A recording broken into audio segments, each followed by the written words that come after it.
Hello guys, welcome back to my YouTube channel yes chemistry a way of success. आपका स्वागत करते हैं हमारे इस यूट्यूब चैनल यस केमिस्ट्री में। ये हमारा जो चैप्टर 5 है, जी हाँ, biology chapter 5 NCERT class 12 NCERT chapter 5 हमारा।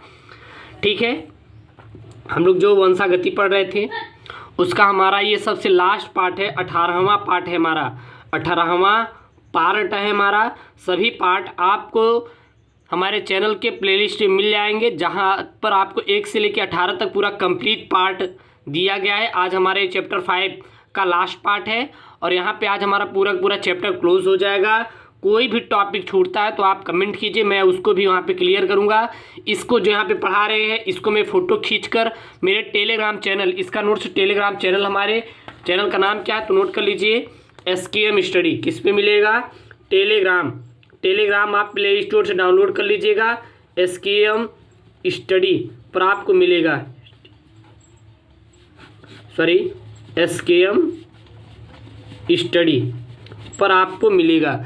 जाके वहाँ से उसको डाउनलोड कर सकते हैं, ठीक ना। टेलीग्राम पर इसको मैं आपको PDF सेंड कर दूंगा, जिसका लिंक डिस्क्रिप्शन के अंदर दिया गया है टेलीग्राम चैनल का। जाके सब्सक्राइब कर लीजिए, इसका जो PDF वहीं पे मिलेगा। साथ ही साथ हमारे चैनल को सब्सक्राइब कीजिए। PDF पाना है तो टेलीग्राम चैनल को सब्सक्राइब कीजिए, बिल्कुल फ्री में आपको PDF प्रोवाइड किए जाएंगे।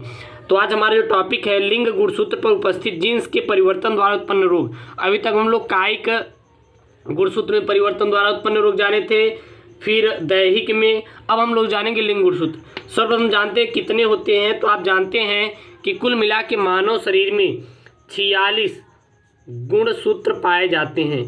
कितने गुणसूत्र पाए जाते हैं मनुष्य के शरीर में? तो 46 गुणसूत्र पाए जाते हैं, जिसमें से जो 44 गुणसूत्र होते हैं, जो 44 गुणसूत्र होते हैं, ये हमारे दैहिक गुणसूत्र, दैहिक या फिर कायिक गुणसूत्र होते हैं। दैहिक या फिर कौन से गुणसूत्र होते हैं? कायिक गुणसूत्र होते हैं।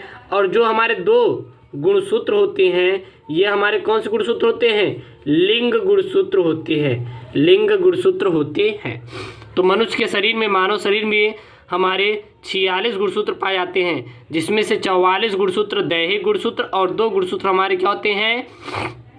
लिंग गुणसूत्र होती हैं, ठीक ना। और ये लिंग गुणसूत्र हमारे 2 होते हैं, लिंग गुणसूत्र हमारे 2 होते हैं, क्योंकि नर और मादा में अलग अलग रहेंगे। अगर यहाँ पे नर है और यहाँ पे क्या है? मादा है, तो नर में जो हमारे 2 गुणसूत्र पाए जाते हैं वो X और Y मिलेगा, और मादा में क्या मिलेगा? हमारा X और X हमारा मिलेगा। नर में X और मादा में हमारा XY और मादा में हमारा XX होता है। पॉइंट में याद रखना, नर के इस गुणसूत्र पर जो जिन्स उपस्थित होगा उसे हम लोग लिंग संलग्न जिन कहते हैं। लिंग संलग्न जिन, याद रखना।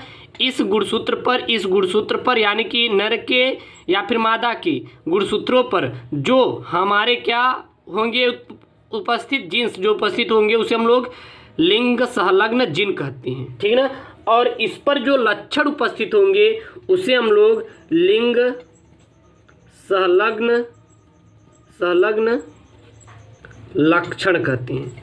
उसे लिंग संलग्न लक्षण कहा जाता है। आप लोग याद रखिएगा, जो कि आपके लिए बहुत ही इम्पॉर्टेंट है। अब इसकी सहायता से हम लोग पूरा का पूरा यहाँ पे जितने भी पॉइंट है उसको डिफाइन करेंगे, ठीक ना। अब देखें तो लिंग गुणसूत्र पर उपस्थित जीन्स में परिवर्तन होगा तो निम्नलिखित 3 रोग उत्पन्न होते हैं। 3 रोग उत्पन्न होते हैं। कितने रोग उत्पन्न होते हैं? 3 रोग। 3 रोग कौन कौन से होते हैं? 3 रोग कौन कौन सी है? 3 है, 30 नहीं, याद रखना। 3 रोग उत्पन्न होते हैं। कौन कौन से? अगर पहला रोग की बात करें तो X संलग्न रोग, पहला X संलग्न रोग। दूसरा आपका होता है Y संलग्न रोग। तीसरा आपका होता है XY संलग्न रोग, ठीक ना।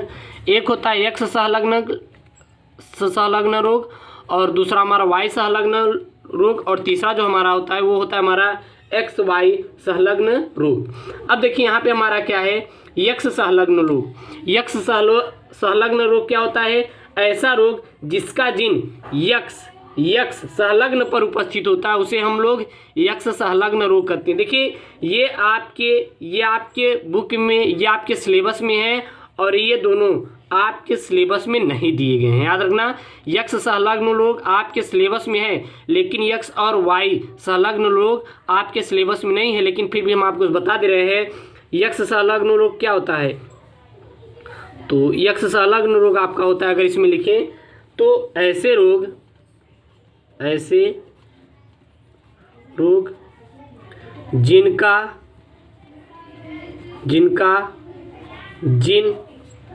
जिनका जिन यक्ष संलग्न जिन पर उपस्थित होता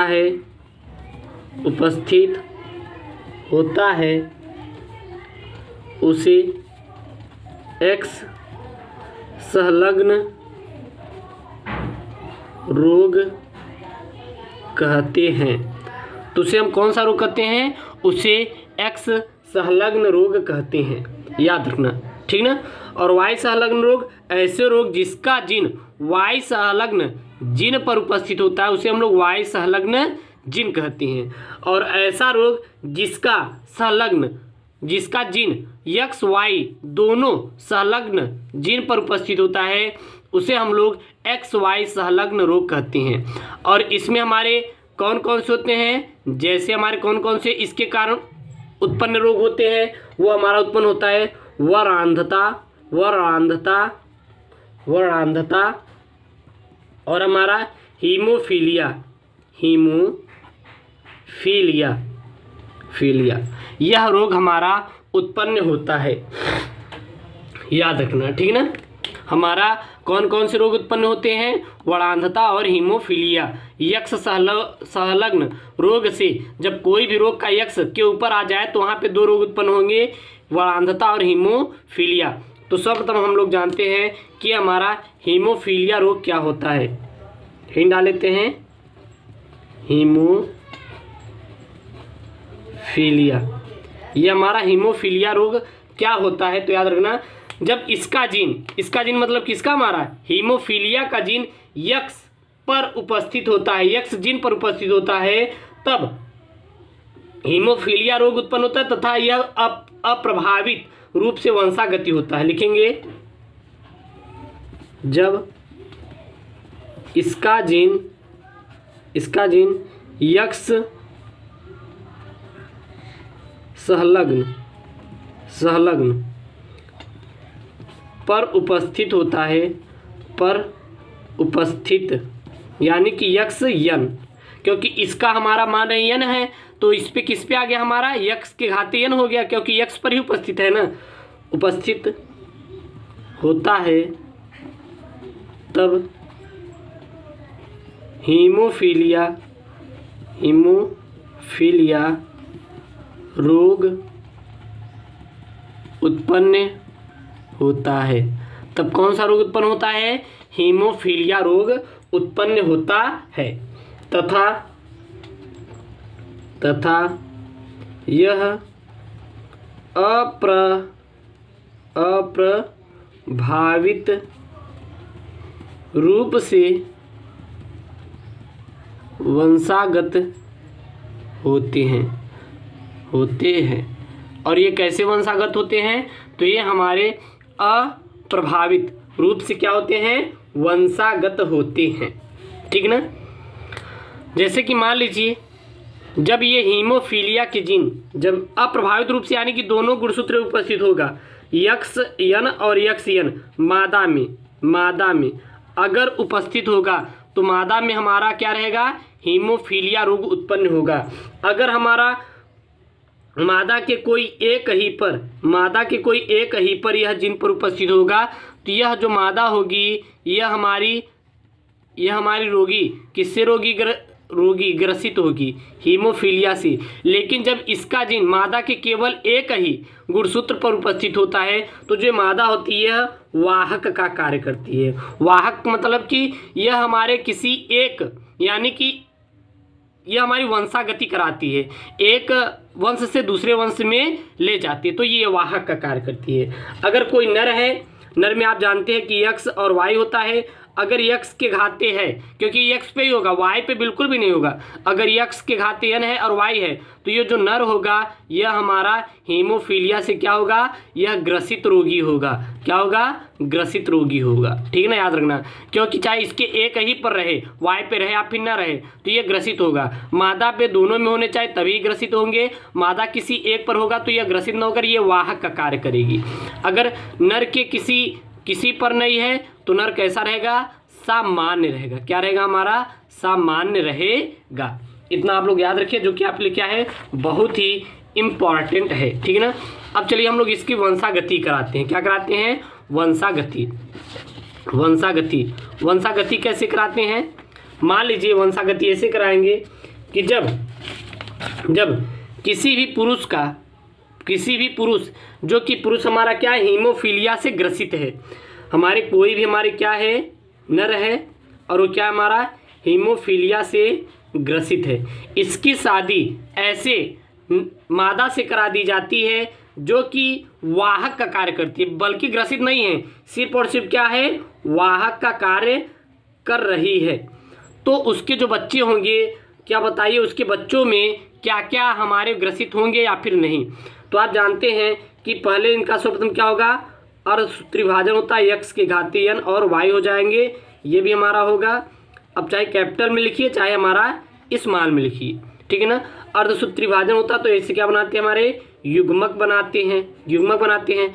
अब इससे क्रिया करेगा तो क्या होगा, x के घातीय n और x के घातीय n। इससे ये क्रिया करेगा, क्या बनेगा हमारा, x के घातीय n और x। इससे ये क्रिया करेगा तो क्या बनाएगा हमारा, x के घातीय n और y। इससे यह क्रिया करेगा तो हमारा क्या बनेगा, x और y का निर्माण होगा। अगर यहाँ पे x के घातीय n है तो यह जो होगी हमारी ग्रसित होगी, और यह हमारा क्या बनेगा, यहाँ पे कोई हमारी मादा ही बनेगी। क्या बनेगी, मादा बनेगी। और यहाँ पे भी मादा बनेगी, लेकिन यह क्या होगी, वाहक का कार्य कर रही है, क्योंकि दोनों में से किसी एक पर ही हीमोफीलिया के जीन्स उपस्थित है, तो यह भी मादा हमारा क्या बनेगी, वाहक बनेगी। यहाँ पे हमारा क्या बन रहा है, नर बन रहा है, और इसके x गुणसूत्र पर हमारा हीमोफीलिया का जीन उपस्थित है, तो इसलिए यह हमारा जो नर होगा यह हमारा क्या होगा, हीमोफीलिया से ग्रसित होगा। और यहाँ पे ये भी हमारा नर बनेगा, यह हमारा क्या रहेगा, सामान्य होगा। कैसा रहेगा, हमारा सामान्य रहेगा। याद रखना है, यानी कि जब हमारा कोई भी जो हीमोफीलिया से नर ग्रसित है और मादा वाहक का कार्य करती है, उसे रिप्रोडक्शन की यानी संकरण कराते हैं, तो वहाँ पे दो मादाएं बनती है, जिसमें से एक को हीमोफीलिया रोग रहता है, दूसरा वाहक का कार्य करती है, तथा दो नर बनते हैं जिसमें एक को हीमोफीलिया होता है, दूसरा तथा सामान्य रहता है। ठीक ना। और फिर हमारा आता है वर्णांधता। क्या आती है, वर्णांधता। ये वर्णांधता क्या होती है, वर्णांधता एक ऐसा रोग होता है जिसमें कोई भी मनुष्य लाल और हरा रंग में विभेद उत्पन्न नहीं कर पाता। यानी कि यहाँ पे कोई भी हमारी लाल कलर की पट्टी है और इसमें कोई हरा से लिख दिया जाए तो इसमें वो नहीं बता पाएगा कि वो हरा लिखा है कि नहीं। तो इसमें लिखेंगे ऐसे व्यक्ति जो लाल एवं हरे में विभेद उत्पन्न नहीं कर पाते उसे वर्णांधता कहते हैं। उसे क्या कहते हैं, वर्णांधता कहते हैं। ठीक है। यह भी अप्रभावित रूप से वंशागत होते हैं। ठीक ना। अप्रभावित रूप से वंशागति होती है, यानी कि अर्थात कर सकते हैं x के घाते 0 x के घाते 0। तो हमारी वह जो अब यक्स यक्स है तो क्या बनेगा हमारा, हमारी कोई भी मादा बनेगी और मादा को क्या रहेगा, वर्णांधता रोग रहेगा। अगर एक ही यक्स पे है दूसरा यक्स पे नहीं है तो मादा किसका कार्य करेगी, वाहक का कार्य करेगी, याद रखना, ठीक ना।